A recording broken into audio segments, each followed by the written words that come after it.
नमस्कार दोस्तों, आपका स्वागत है हमारी नई ऑडियो बुक में फोकस ऑन व्हाट मैटर्स। इस जमाने में जहां हर तरफ शोर है, जहां हर दिन हमें ढेर सारी बातें विचलित करती हैं, वहीं इस किताब का मकसद है आपको फिर से वो ताकत देना जो आपको आपकी जिंदगी के असली मायने समझाए। यह सिर्फ किताब नहीं, एक सफर है अपने आप को जानने का, अपने डर और संदेह को मात देने का, सही चीजों पर अपना ध्यान केंद्रित करने का और अपने रिश्तों, अपने सपनों, अपनी खुशियों को फिर से तराशने का। आपके अंदर छुपी वो शक्ति जो आपको अनचाहे तनाव, डर और उलझनों से निकालकर सच्ची शांति और संतुलन की ओर ले जाएगी, बस उसे जगाने की जरूरत है। तो तैयार हो जाइए, अपने मन को खोलिए और चलिए इस सफर पर, जहां हम सीखेंगे कैसे ध्यान दें महत्वपूर्ण पर और कैसे बनाएं अपनी जिंदगी को असली सफलता और सुकून की मिसाल। यहां हर शब्द आपके लिए है, आपके संघर्ष, आपके सवाल और आपके सपनों के लिए। तो चलिए बिना किसी देरी के शुरू करते हैं। फोकस ऑन व्हाट मैटर्स का पहला अध्याय, चैप्टर 1, जीवन की सच्चाई और नियंत्रण। कभी आपने सोचा है हमारी जिंदगी में जो सबसे ज्यादा तकलीफ देता है वो क्या होता है? अक्सर हम कहते हैं कि लोग बदल गए हैं, हालात खराब हैं, किस्मत साथ नहीं दे रही। लेकिन सच ये है कि हमें सबसे ज्यादा तकलीफ तब होती है जब हम उन चीजों को बदलने की कोशिश करते हैं जो हमारे बस में होती ही नहीं। माँ बाप का व्यवहार, साथी की बेरुखी, बच्चों की दूरी या दुनिया का नजरिया, ये सब चीजें हम कंट्रोल करना चाहते हैं। लेकिन जब वो हमारी उम्मीदों पर खरे नहीं उतरते, तब भीतर से टूट जाते हैं और वहीं से शुरू होती है असली लड़ाई, हमारे अंदर की। अब जरा सोचिए, अगर हम अपने ही मन को थोड़ा समझ लें, अगर हम ये पहचान लें कि क्या हमारे हाथ में है और क्या नहीं, तो क्या हम यूं हर छोटी बात पर बिखरते रहेंगे? एक डॉक्टर है जो रोजाना कई पेशेंट्स को देखता है। कई बार पेशेंट्स उसका धन्यवाद करते हैं, तो कई बार उसे गालियां भी सुननी पड़ती हैं क्योंकि इलाज में देर हो जाती है। अब अगर वो हर पेशेंट की बात को दिल पर लेने लगे, तो क्या वो अगले मरीज का इलाज सही कर पाएगा? नहीं ना, क्योंकि उसे समझ आ गया है उसका काम इलाज करना है, लोगों की प्रतिक्रिया उसके हाथ में नहीं है। ठीक वैसे ही हम भी अगर ये समझ लें कि हमारा काम क्या है, अपने विचारों, अपने फैसलों और अपने व्यवहार को संभालना और बाकी चीजों को वैसा ही रहने देना जैसा वो है, तो जिंदगी का बोझ बहुत हल्का हो जाएगा। हम अक्सर अपने रिश्तों में भी यही गलती करते हैं। हम सोचते हैं कि अगर हम अच्छा व्यवहार करेंगे तो सामने वाला भी हमें उतना ही प्यार देगा, लेकिन जब ऐसा नहीं होता तो दुखी हो जाते हैं। असल में हम बदले की उम्मीद में अच्छे बनते हैं, लेकिन सच्चाई ये है कि अच्छाई का मतलब है बिना किसी उम्मीद के देना। एक मां पूरे मन से अपने बेटे के लिए खाना बनाती है, सब कुछ समय पर करती है, लेकिन बेटा मोबाइल में व्यस्त है और थैंक यू तक नहीं कहता। अब मां दो रास्तों में से एक चुन सकती है, या तो दुखी होकर मन में शिकायत भर ले, या फिर यह समझे कि उसका काम स्नेह देना है। बेटे का जवाब देना या न देना उसकी जिम्मेदारी नहीं है। जब हम ये बात समझ जाते हैं कि हर इंसान का अपना मन है, अपनी सोच है और हम उन्हें पूरी तरह नहीं बदल सकते, तो हमारे भीतर शांति आने लगती है। स्टोइक फिलॉसफी की यही सबसे बड़ी सीख है। अपने नियंत्रण में जो है उस पर फोकस करो, जो बाहर है उसे स्वीकार करो। लेकिन हम उल्टा करते हैं, हम बाहर की दुनिया को बदलने की कोशिश में लगे रहते हैं और अपने मन को अनदेखा कर देते हैं। हम चाहें तो अपने दिन की शुरुआत ही इस सोच से कर सकते हैं, आज बहुत कुछ ऐसा होगा जो मेरे मन मुताबिक नहीं होगा, लेकिन मैं तय करूंगा कि मैं किस तरह रिएक्ट करूंगा। जिस दिन आपने ये सीख लिया कि आपके रिएक्शन आपके हाथ में है, उसी दिन से आपकी आधी तकलीफें खत्म हो जाएंगी। सोचिए, अगर कोई आपको ताना मारता है, तुमसे तो कुछ होता ही नहीं, और आप उसका जवाब मुस्कुराकर ये कहें, हो सकता है लेकिन मैं कोशिश करना नहीं छोड़ूंगा, तो सामने वाला चौंक जाएगा और आप अंदर से मजबूत हो जाएंगे। यही है वो आत्मबल जो सिर्फ सोच को बदल कर आता है, और ये सब एक दिन में नहीं होता। लेकिन हर दिन जब हम इस विचार को दोहराते हैं कि मैं बस अपने हिस्से की जिम्मेदारी निभाऊंगा और बाकी को जाने दूंगा, तो जिंदगी थोड़ी आसान लगने लगती है, क्योंकि अंत में फोकस उसी पर करो जो आपके हाथ में है, और वही असली आजादी है। जिंदगी में सुकून पाने का पहला कदम है यह पहचानना कि कौन सी चीजें हम कंट्रोल नहीं कर सकते, और जो हमारे कंट्रोल में है, हमारे विचार, हमारी भाषा और हमारा रवैया, बस उसी पर ध्यान देना। अगर हम रोज खुद से बस इतना कह लें, मैं बदल नहीं सकता लोगों को, लेकिन मैं खुद को समझ सकता हूं, तो हम हारते नहीं। हम हर दिन थोड़े और मजबूत होते हैं। चैप्टर 2, आत्मज्ञान और सोचने की शक्ति। कभी आपने खुद से पूछा है, मैं असल में कौन हूं? नहीं, वो नहीं जो लोग आपको समझते हैं, नहीं वो जो आपने अपने बारे में दूसरों को दिखाया है, बल्कि वो जो अकेले में चुपचाप खुद से सवाल करता है, दुखी होता है, लेकिन दिखाता कुछ और है। हम में से ज्यादातर लोग दिन भर दुनिया से लड़ते हैं, लेकिन सबसे बड़ी लड़ाई तो अपने ही मन से होती है। कई बार हम इतना उलझ जाते हैं रिश्तों में, जिम्मेदारियों में, दुनियादारी में, कि खुद से मिलना ही भूल जाते हैं। और फिर जब कोई हमें कह देता है तू बहुत बदल गया है, तब जाकर एहसास होता है कि हां, शायद मैं अब खुद को ही नहीं पहचानता। एक लड़की थी, सीमा। दिन भर ऑफिस, फिर घर के काम, सास ससुर की सेवा, बच्चों की पढ़ाई, हर चीज में खुद को झोंक रखा था। एक दिन उसकी छोटी बहन ने कहा, दीदी तू पहले हंसती थी, अब हर समय गंभीर क्यों रहती है? और सीमा के पास कोई जवाब नहीं था। वो सोच में पड़ गई, क्या मैंने खुद को खो दिया है? हम सभी कभी ना कभी सीमा जैसे हो जाते हैं। दूसरों के लिए सब कुछ करते करते हम खुद से रिश्ता तोड़ बैठते हैं। आत्मज्ञान यानी खुद को समझना एक ऐसा आईना है जिसमें हम अपने सारे झूठ, सारे डर, सारी अधूरी इच्छाएं साफ साफ देख सकते हैं। स्टोइक दार्शनिक कहते हैं, बाहर की दुनिया को समझने से पहले अपने अंदर की दुनिया को जानो। और यह आसान नहीं है, क्योंकि अपने अंदर झांकने के लिए साहस चाहिए। हमें लगता है कि सोचते रहना बेकार है, लेकिन असल सोच वो है जो हमें अपने सच के करीब ले जाए। सोच वो नहीं जो सिर्फ चिंता बढ़ाए, बल्कि वो जो समाधान दे। एक छोटा सा अभ्यास करें। हर रात सोने से पहले खुद से एक सवाल पूछें, आज मैंने क्या महसूस किया और क्यों? कभी कोई बात दिल दुखा गई होगी, कोई शब्द चुभ गया होगा, या कोई पुरानी बात याद आ गई होगी। बस उसे समझिए, जज मत करिए। जब हम अपने विचारों और भावनाओं को देखना शुरू करते हैं, तब हम धीरे धीरे खुद को समझने लगते हैं। और आत्मज्ञान का यह सफर बहुत शक्तिशाली होता है, क्योंकि जब आप खुद को जान लेते हैं, तब दुनिया आपको डिगा नहीं पाती। सोचिए, अगर आप जानते हैं कि आपकी सबसे बड़ी कमजोरी क्या है, और फिर कोई वही चीज कहकर आपको नीचा दिखाए, तो क्या आप अंदर से टूटेंगे? शायद नहीं, क्योंकि आप पहले से उस सच्चाई को स्वीकार कर चुके हैं। एक पिता अपने बेटे की हर बात सहन करता है, गुस्सा, बदतमीजी, बेरुखी। लेकिन जब बेटा एक दिन कह देता है, आपने तो कभी मुझे समझा ही नहीं, तो वो पिता अंदर से बिखर जाता है। क्यों? क्योंकि उसने कभी खुद से नहीं पूछा, क्या मैं वाकई उसे समझ पाया? अगर वो पहले ही खुद से ईमानदारी से बात कर लेता, तो शायद इतनी तकलीफ ना होती। आत्मज्ञान हमें मजबूत बनाता है। हम हर चीज का जवाब नहीं जानते, लेकिन कम से कम हम अपने मन की उलझनों से तो ईमानदारी से बात करने लगते हैं। सोचना हमारी सबसे बड़ी ताकत है, लेकिन सोच को दिशा देना उससे भी ज्यादा जरूरी है, क्योंकि बिना दिशा की सोच हमें चिंता में डुबो देती है, और सही दिशा की सोच हमें समाधान देती है। जब आप खुद को समझने लगते हैं, तो आपके फैसले भी साफ हो जाते हैं। फिर आप ये तय करते हैं कि किस रिश्ते में रहना है, किससे दूरी बनानी है, किस बात को नजरअंदाज करना है, और किसके लिए खड़ा होना है। आप हर चीज के पीछे भागना छोड़ देते हैं और उन्हीं चीजों पर ध्यान देते हैं जो वाकई मायने रखती हैं, शांति, सच्चाई और अपनी आत्मा की आवाज।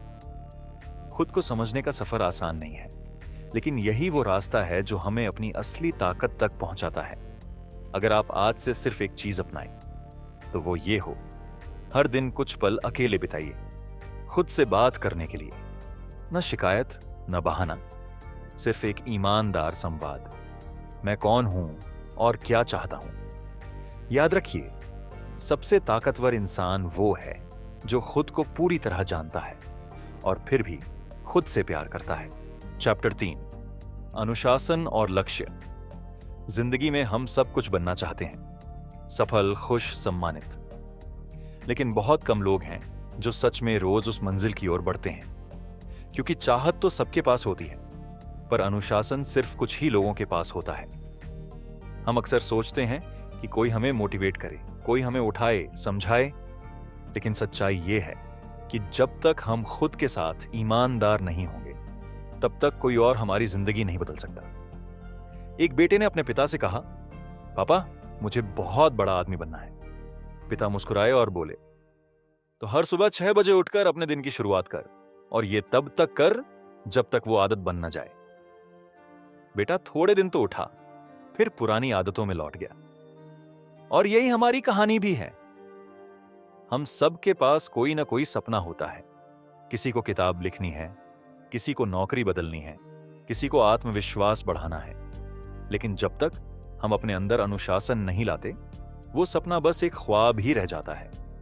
अनुशासन का मतलब है हर दिन वही काम करना जो जरूरी है, भले ही मन न हो। स्टोइक दार्शनिकों का मानना था कि सच्ची आजादी उसी इंसान के पास होती है जो अपनी आदतों का गुलाम नहीं है, बल्कि जिसने अपने मन को प्रशिक्षित कर लिया है। सोचिए, एक मां रोज सुबह सबसे पहले उठती है, सबके लिए खाना बनाती है, बिना शिकायत किए दिन भर घर संभालती है। किसी ने नहीं कहा कि वो डेडलाइन पर है या उसे ट्रैक करना है। फिर भी वो हर दिन वही दोहराती है, क्योंकि वो समझती है कि उसका काम है और उसे करना ही है। यही असली अनुशासन है। अब सवाल उठता है, हम खुद में ये अनुशासन कैसे लाए? सबसे पहले छोटा शुरू करें। अगर आप तय कर लें कि हर दिन सिर्फ 10 मिनट किसी काम को देंगे, जैसे किताब पढ़ना, व्यायाम करना या ध्यान लगाना, और ईमानदारी से करते रहें, तो वही 10 मिनट आने वाले महीनों में आपका जीवन बदल सकते हैं। दूसरी बात, लक्ष्य को स्पष्ट करें। अगर आपका लक्ष्य धुंधला है तो रास्ता भी उलझा होगा। जैसे अगर आप कहते हैं मुझे फिट होना है, तो ये बहुत आम बात है। लेकिन अगर आप कहें मुझे 60 दिन में 5 किलो वजन घटाना है, तो अब आपके पास टाइमलाइन है, दिशा है और काम करने की वजह है। तीसरी बात, समझिए कि मन हमेशा बहाने बनाएगा। थोड़ा सो लेते हैं, कल से करेंगे, अब मूड नहीं है। ये सब बहाने हैं। हर बार जब आप इन बहानों को पहचान कर भी आगे बढ़ते हैं, तो आपका अनुशासन मजबूत होता है। हमेशा याद रखिए, दुनिया में कोई भी बड़ी चीज अचानक नहीं बनी। हर मजबूत रिश्ता, हर सफल इंसान, हर अच्छी आदत सालों के अनुशासन और अभ्यास का परिणाम होती है। एक किसान हर दिन बीज बोता है, पानी देता है, देखभाल करता है, लेकिन फसल तो महीनों बाद मिलती है। वो जानता है कि अगर उसने नियमितता छोड़ दी तो मेहनत बेकार जाएगी। ठीक वैसे ही हमारी मेहनत का भी फल धीरे धीरे आता है, लेकिन आता जरूर है अगर हम रुके नहीं। आपके और आपके सपनों के बीच सिर्फ एक चीज खड़ी है, आपका अनुशासन। मोटिवेशन आएगा और जाएगा, लेकिन अनुशासन वही चीज है जो आपको हर दिन उठने, हर दिन आगे बढ़ने और हर दिन कुछ करने के लिए मजबूर करता है। अगर आप सच में बदलाव चाहते हैं, तो आज ही अपने अंदर एक छोटा नियम बनाएं और खुद से वादा करें, मैं हर दिन अपने बेहतर वर्जन की ओर एक कदम बढ़ाऊंगा, चाहे दुनिया कुछ भी कहे। याद रखिए, अनुशासन बंधन नहीं है, यह आजादी की असली चाबी है। चौथा अध्याय, समय का मूल्य और प्राथमिकताएं। कभी आपने सोचा है जो चीज सबसे ज्यादा हमारे पास सीमित है वो क्या है? पैसे, रिश्ते, संसाधन सब वापस मिल सकते हैं, लेकिन समय एक बार जो चला गया वो कभी लौट कर नहीं आता। और दुख की बात यह है कि हम उसी चीज को सबसे ज्यादा बर्बाद करते हैं, अनजाने में। हम दिन भर व्यस्त रहते हैं, लेकिन व्यस्त होना और उपयोगी होना दोनों अलग बातें हैं।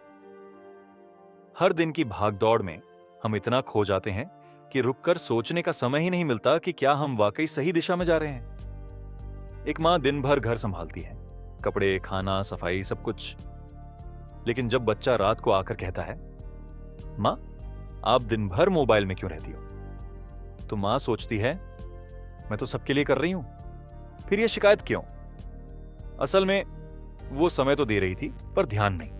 यही आज की सबसे बड़ी बीमारी है, ध्यान भटकाव। हम एक जगह होते हैं पर मन कहीं और, कभी फोन पर, कभी दूसरों की लाइफ से तुलना में, कभी पुराने दुखों में, कभी भविष्य की चिंता में, और इसी में आज का कीमती दिन निकल जाता है। स्टोइक विचारक कहते थे, सबसे अमीर वो नहीं जिसके पास सबसे ज्यादा चीजें हैं, बल्कि वो है जिसके पास सबसे ज्यादा ध्यान और उपस्थिति है।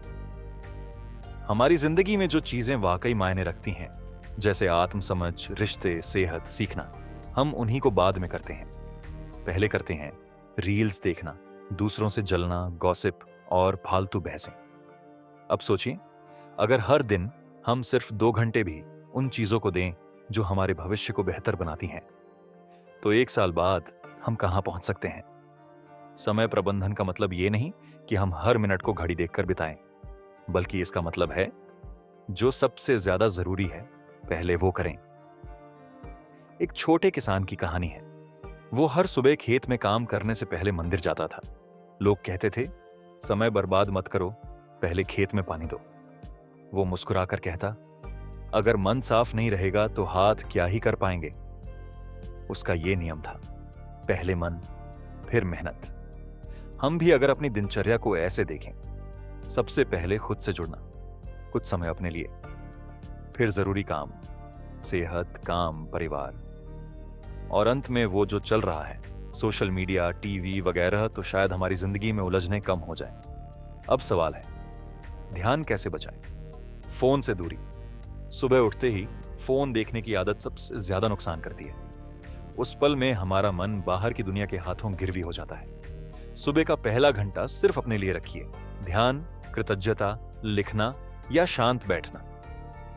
ना कहना सीखिए। हर काम, हर निमंत्रण, हर बातचीत जरूरी नहीं होती। हर हां आपकी ऊर्जा और समय खा जाती है। इसलिए सोच समझकर चुनिए किसे समय देना है और किसे नहीं। डेली 3 प्राथमिकताएं तय करें। हर सुबह सिर्फ 3 काम तय कीजिए जिन्हें आज पूरा करना ही है। बाकी सब अगर छूट भी जाए तो चलेगा। याद रखिए, जो लोग हर चीज करना चाहते हैं वो अंत में कुछ भी नहीं कर पाते, और जो चुनकर चलते हैं वही अपने रास्ते खुद बनाते हैं। आपका समय आपकी सबसे कीमती पूंजी है। इसे ऐसे मत खर्च कीजिए जैसे ये कभी खत्म नहीं होगा। हर दिन खुद से बस एक सवाल पूछिए, क्या मैं आज वो कर रहा हूं जो वाकई मायने रखता है? अगर जवाब हां है तो आप सही रास्ते पर हैं। अगर नहीं है तो बदलने का सबसे अच्छा दिन आज ही है। क्योंकि अंत में वो लोग सफल नहीं होते जो ज्यादा करते हैं, बल्कि वो होते हैं जो सही चीजों पर फोकस करते हैं। 5वां अध्याय, रिश्ते और भावनात्मक संतुलन। रिश्ते जिंदगी की सबसे बड़ी ताकत भी है और कभी-कभी सबसे बड़ी तकलीफ भी। हम प्यार करते हैं, उम्मीद करते हैं, भरोसा करते हैं, और जब ये तीनों टूटते हैं तो मन भी बिखर जाता है। हम किसी को खोना नहीं चाहते, लेकिन खुद को भी खोते चले जाते हैं, सिर्फ इसलिए कि वो रिश्ता बना रहे। एक बहन थी, रीना। बहन भाई के बीच बहुत प्यार था, पर जब शादी के बाद भाई की प्राथमिकताएं बदली, रीना ने खुद को अलग थलग महसूस किया। वो हर बार उसे कॉल करती, पर जवाब अक्सर बाद में बात करता हूं होता। धीरे धीरे वो खुद से सवाल करने लगी, क्या मेरी अहमियत अब खत्म हो गई? ऐसी भावना हम सब ने कभी ना कभी महसूस की है, किसी अपने से दूर हो जाने का दर्द। पर यहीं पर जरूरत होती है भावनात्मक संतुलन की। हम यह भूल जाते हैं कि हम दूसरों की जिम्मेदारी नहीं हैं और दूसरे हमारी जिम्मेदारी नहीं हैं। हर इंसान का अपना एक दायरा होता है, एक सीमा, जिसे पहचानना और स्वीकार करना जरूरी है। रिश्तों में सीमाएं तय करना मतलब दूरी बनाना नहीं होता, बल्कि एक स्वस्थ संतुलन बनाना होता है, जहां आप खुद को खोए बिना किसी और से जुड़ सकें। कई बार हम रिश्ते में इतने घुल जाते हैं कि खुद की भावनाएं पहचानना बंद कर देते हैं। जैसे एक मां जो अपने बच्चों के हर मूड को समझती है, पर जब खुद थकती है तो कहती है, मैं ठीक हूं, बस इसलिए ताकि किसी को तकलीफ ना हो। पर वो ठीक नहीं होती, वो बस अनदेखा कर रही होती है। स्टोइक विचारधारा हमें सिखाती है, दूसरे कैसा व्यवहार करते हैं वो उनकी बात है, पर हम उस पर कैसे प्रतिक्रिया देते हैं वो हमारी शक्ति है। आप गुस्से में आकर चुप हो सकते हैं या तोड़फोड़ कर सकते हैं। दोनों में फर्क है और यही फर्क तय करता है कि आप अपने ऊपर कितना नियंत्रण रखते हैं। भावनात्मक संतुलन का मतलब यह नहीं कि आप रोते नहीं या दुखी नहीं होते, बल्कि इसका मतलब है कि आप अपने भावनाओं को समझते हैं, स्वीकार करते हैं और फिर शांति से निर्णय लेते हैं। अब सवाल उठता है, कैसे लाएं यह संतुलन? भावनाओं को नाम दीजिए। अगर आप उदास हैं तो खुद से कहिए, मैं दुखी हूं। यह आसान लग सकता है, लेकिन यही पहला कदम है समझने का। नाम लेने से भावनाएं कमजोर नहीं होती, बल्कि साफ हृदय से हो जाती हैं। सीमा बनाइए और उसे निभाइए। अगर कोई बार बार आपका अपमान करता है तो माफ करते जाना कोई अच्छाई नहीं, बल्कि वहां ना कहना खुद से सच्चा होना है। दूसरों से उम्मीदें कम करिए। जितनी ज्यादा उम्मीदें उतनी ज्यादा तकलीफें। जब हम मान लेते हैं कि लोग वही करेंगे जो उन्हें सही लगता है, तब हम उनसे चोट खाना बंद कर देते हैं। हर रिश्ता निभाने की जिम्मेदारी सिर्फ आपकी नहीं है। अगर कोई रिश्ता एक तरफा खींच रहा है तो थोड़ी देर उसे ढीला छोड़ दीजिए।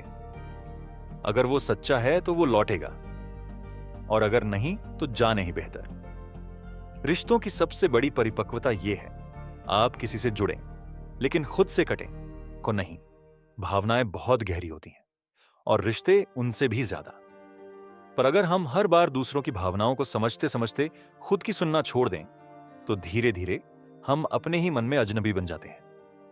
इसीलिए अगली बार जब कोई आपको नजरअंदाज करे, चोट दे या आपको आपकी जगह से हटा दे, तो रुकिए, सोचिए और खुद से पूछिए, क्या यह रिश्ता मुझे सुकून दे रहा है या सिर्फ जिम्मेदारी बन गया है? आपका मन भी एक रिश्ता है, उसे मत तोड़िए। चैप्टर 6, असफलता, डर और आत्मसंदेह। हर कोई सफल दिखना चाहता है, लेकिन उसके पीछे जो गिरना, टूटना और खुद पर सवाल उठाना होता है, उसकी बात कोई नहीं करता। एक बच्चा जब पहली बार साइकिल चलाता है तो गिरता है, चोट खाता है, लेकिन फिर भी उठता है, क्योंकि वो जानता है कि उसे चलाना सीखना है। बड़े होते होते हम डरने लगते हैं, लोग क्या कहेंगे? अगर फिर से असफल हुआ तो क्या मैं वाकई लायक हूं? यही है आत्मसंदेह, जो हर सपने के रास्ते में दीवार बन जाता है। असल में डर का सामना करना उतना मुश्किल नहीं जितना हम उसे अपने अंदर पाल लेते हैं। एक लड़की थी, नेहा, स्कूल में बोलने से डरती थी। हर बार जब उसका नाम आता वो कहती, मैं नहीं कर सकती। पर एक दिन उसने तय किया, डर से भागने से अच्छा है डर के साथ चलना। वो कांपते हाथों से स्टेज पर गई और बोलना शुरू किया। शब्द कमजोर थे, पर इरादा मजबूत था। वो हार नहीं, बल्कि आगे का पहला कदम था। असफलता कोई अंत नहीं होती, वो तो सीखने की शुरुआत होती है। अगर आपने कोई काम किया और वो नहीं चला, तो आपने एक तरीका सीख लिया जो काम नहीं करता, और यही सीख अगली बार आपको बेहतर बनाती है। अब बात आती है आत्मसंदेह से कैसे निपटें। खुद से बात करें, दूसरों से नहीं लड़ें। हर बार जब दिमाग कहे तू नहीं कर सकता, तो शांत मन से जवाब दीजिए, करने की कोशिश करना मेरी ताकत है। अपनी पिछली सफलताओं को याद कीजिए। हर किसी ने जीवन में कभी ना कभी कुछ अच्छा किया है, उसी को बार बार याद करके खुद को भरोसा दीजिए। अगर तब कर सकता था तो अब भी कर सकता हूं। छोटा लक्ष्य, बड़ा आत्मविश्वास। हर दिन खुद से एक छोटा वादा करें, जैसे मैं 10 मिनट लिखूंगा, मैं किसी से बात में डरूंगा नहीं। ये छोटे वादे जब पूरे होते हैं तो आत्मसंदेह की जमीन कमजोर होने लगती है। चैप्टर 7, धन, सफलता और जीवन की दिशा। धन बुरा नहीं है, लेकिन जब हम सिर्फ धन को ही सफलता मान लेते हैं, तब जिंदगी खोखली हो जाती है। कभी सोचा है, ऐसे कई लोग होते हैं जिनके पास गाड़ी, बंगला, पैसा सब होता है, फिर भी सुकून नहीं। और कुछ ऐसे भी जो सादगी से जीते हैं, पर हर दिन संतोष और मुस्कुराहट में रहते हैं। एक पिता अपने बेटे से बोले, अगर तू सिर्फ पैसों के पीछे भागेगा तो पैसे तो आएंगे, पर जीवन शायद पीछे छूट जाएगा। सफलता का असली मतलब है जो आपके जीवन के लिए सही है वही करने की आजादी। अगर आपकी सफलता किसी और की तुलना पर टिकी है, जैसे मुझे उससे ज्यादा कमाना है, मुझे दिखाना है, तो आप कभी संतुष्ट नहीं हो पाएंगे। पैसे का सही उपयोग वही है जहां वो आपकी जरूरतों और सपनों को सहजता दे, न कि तनाव। हमेशा याद रखिए, पैसा जरूरी है लेकिन सर्वोच्च नहीं। घर चलाने, सुविधा पाने, सुरक्षा देने में पैसा जरूरी है, पर रिश्ते, सेहत और आत्मसंतोष इससे ऊपर हैं। आंतरिक सफलता सबसे बड़ी है। अगर आप रात को सुकून से सो सकते हैं, सुबह उठकर किसी डर के बिना दिन शुरू करते हैं, तो आप सफल हैं। दिशा तय करें, सिर्फ रफ्तार नहीं। आजकल सब भाग रहे हैं, लेकिन कहां? अगर दिशा ही नहीं पता तो जितना तेज दौड़ेंगे उतना भटकाव बढ़ेगा। सफलता वो है जो आपके जीवन के मकसद से मेल खाए, चाहे वो लिखना हो, सिखाना हो, बच्चों को समय देना हो या खुद को जानना हो। चैप्टर 8, शांति, संतुलन और स्थायी बदलाव। हर कोई बदलाव चाहता है, पर असली बदलाव कभी बाहर से नहीं आता, वो भीतर से शुरू होता है। कई लोग किताबें पढ़ते हैं, सेमिनार अटेंड करते हैं, रील्स में मोटिवेशन ढूंढते हैं, पर फिर भी वही सोच, वही आदतें, वही दुख। क्यों? क्योंकि असली बदलाव तभी आता है जब हम धीरे धीरे, गहराई से और लगातार भीतर झांकते हैं। शांति कोई जगह नहीं, कोई साउंड या स्पा नहीं। शांति है जब मन सवाल करना बंद कर दे और बस होना सीख जाए। एक दादाजी कहते थे, हर दिन थोड़ी देर चुप बैठना सीखो, क्योंकि जवाब शोर में नहीं, शांति में मिलते हैं। मानसिक संतुलन तब आता है जब हम अपने अंदर का तापमान समझने लगते हैं। जब गुस्सा आए तो उसे पकड़ें, जब दुख आए तो उसे महसूस करें, और जब शांति मिले तो उसे अपनाएं।